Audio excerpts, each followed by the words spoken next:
Terima kasih Tan Sri Speaker.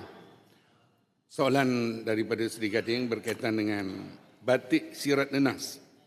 Di mana kita sedia maklum bahawa Malaysia ni antara pengeluar utama di Asia Tenggara tentang nenas. Dan nenas ini boleh menghasilkan kain apabila serat nenas ini dibuat benang. Di mana kalau kita lihat di negara kita, pengeluaran nenas untuk ekspor ada 530,000 metrik tan.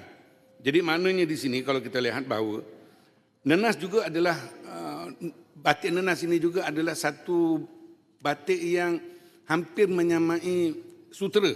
Dia ada kilauan yang tersendiri. Dia boleh buat baju dan sebagainya.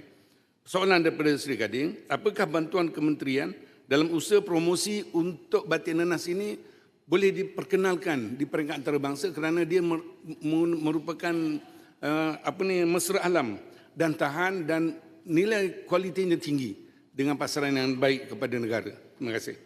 Sila Menteri.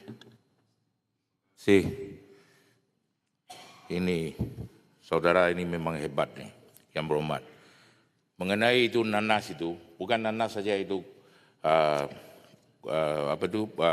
boleh buat kain tanda lain juga. Itulah tadi saya soalkan.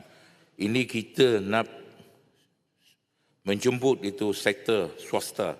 Mari bersama-sama berkongsi dan juga kita berbincang macam mana boleh membantu menaik taraf itu pusat-pusat keratangan menjadi satu hub yang lebih moden, yang lebih interaktif dan berdaya saing untuk ini batik ini. Nanti yang berhormat kita bekerjasama.